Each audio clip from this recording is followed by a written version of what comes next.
I'm Mia and that's my speaking. The sky rains down, for the first time perhaps in too long a time for anyone in the Amato Empire to remember. It's not water droplets to the thirsty soil-cracked ground. The land they stand upon heaves a noiseless and odd murmur as a layer of silky soft flower petals blankets over it. Rakan secure flowers in his trees. His creations. The proof of this boy's goodness and his selfless, giving nature. Chigusa smiles, lips closed at his visual of Rakan alone, still buttoned up in his nightshirt, eyes bright and wide with happiness. The prince stares up at the veiling of the branches and swaying, sweetly fragrant plants high above him, his palms open and cupping. Fight all to come, despite all he must do to make this world green once more. It doesn't seem unfamiliar that Rakan still finds hope in the smallest miracles of life. Chigusa's name passes from the boy's lips as he approaches, wood gun resting against his shoulder. Do you know what this one is? Rakan asks, presenting out his palms. The seed cradled there, already beginning to sprout from its hardened shell, has an orangish-brown tint to it and a faintly bitter smell. Too faint for anyone else to detect. Chigusa peers up through his goggles, smiling again at the glimpse of Rakan's mildly questioning look and affectionately reaches up towards him. I do not, he says, slowly picking the few of the pink petals from Rakan's windswept hair. Not bothering to shake the hand off or give a disapproving eye shrug. Rakan nods and then kneels to place the fast-growing plant away from their feet in the courtyard. Guess we'll find out, right? A matter of seconds, and the plant flourishes into a moss-covered tree, no bigger than Chigusa's height. Heavy with limbs bearing spiky, yellow blossoms and deep red fruit. Rakan gasps low, like he's delighted by the very sight, and breaks off one of the ripe-looking fruits to inspect closely. Before he can even think of sinking his teeth into it, Chigusa leans in and opens his mouth wide, biting down on a small chunk of the red fruit and pulling away. Rakan backs up, fruit still in hand, now shooting him a wordless, disapproving look. It's harmless, Chigusa announces, thoughtfully swallowing.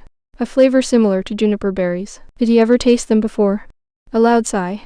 Now that you've risked your own health to figure this out, you can have the rest, Rakan tells him, good-naturedly handing over the fruit and going on his tiptoes for the nearest branch. Maybe everyone else will want some for lunch, he says, musing to himself. I could make a... Chigusa's hand flies out, seizing Rakan's sleeved wrist to hold him in place. His eyes narrow, black eyebrows furrowing. Wait. A flash of panic in Rakan's eyes makes Chigusa's stomach uncomfortably drop.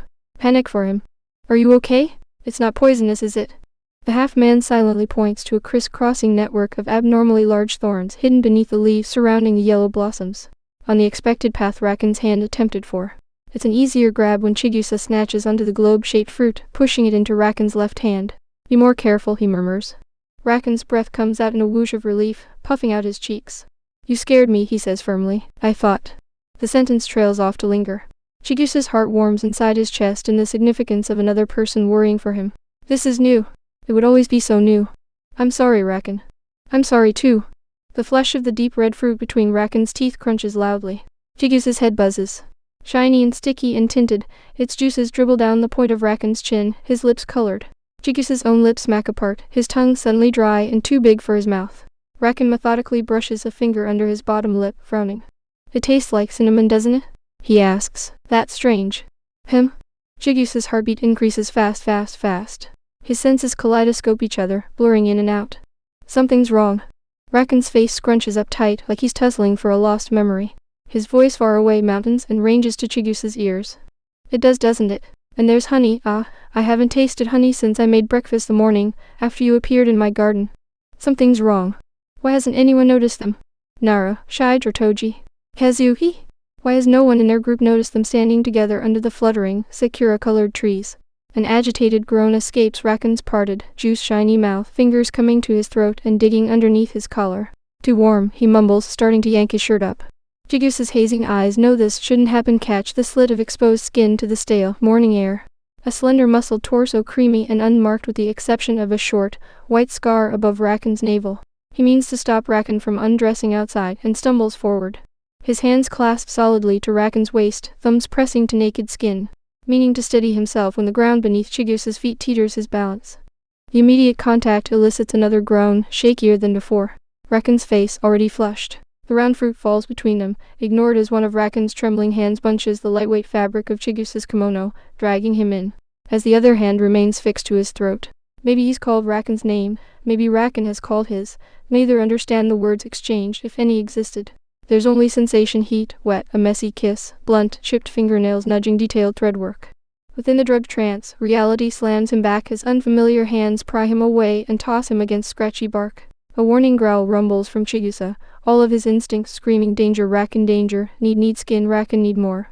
He fiercely eyes their group, Akichi and Atsuhito flinching outwardly.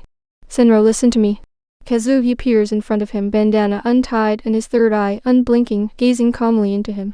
You're not in your right mind, he explains, speaking directly into his skull. I can feel it in you. Everything's muddled. It's the tree fruit. It's affecting you. You need to fight it before you regret it. You hear in me? Chigusa takes in a sharp breath, closes his eyes with his head buzzing noise and more angry noise. Barely getting Kezai's message. But he hears it clear enough. With a frightening amount of mirroring calmness, he raises a hand to locate a sensitive nerve on the nape of his neck, pinching it, bruising hard. The headlong darkness settles. It's eerie to hear the news on Rakan's condition, several hours later when Chigusa wakes. He's been restrained for now, Narashige informs him during his next visit, facing towards the opposite wall as he speaks. A hand lay on the hilt of his sword, face clear of emotion. You both were caught under the influence of the aphrodisiac. The books from the library we encountered mentioned what the tree looked like, as well as what it bore. You seem to have recovered, but Rakan is getting worse the longer we wait for his suffering to pass. At those painful words, the only true pain he could feel, Chigusa rises to his feet, steadier than before, head silent.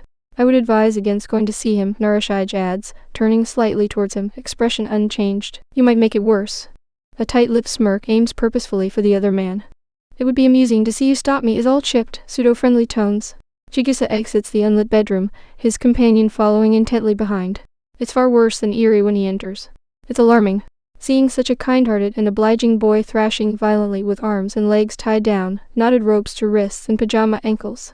Rakan's face strains a beet red from exhausting himself, struggling on his back, chest heaving wildly with each grunting breath. The men guarding inside and outside the room shift uneasily when Chigusa charges in, and acknowledge a grim-faced Narashige, bowing their shoulders. When Rakan's bulging, glassy eyes meet his, the prince gives a long, hard shudder before his body collapses at strength.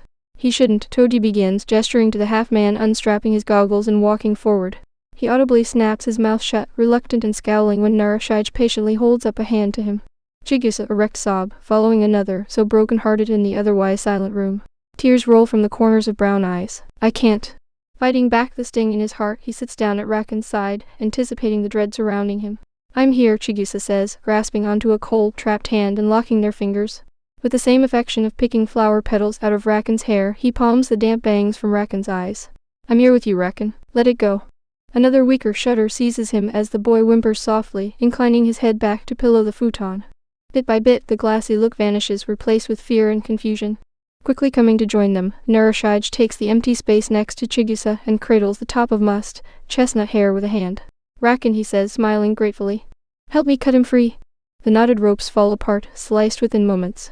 Toji hovers, peering over someone else's shoulder with mixed anxiety and reassurance.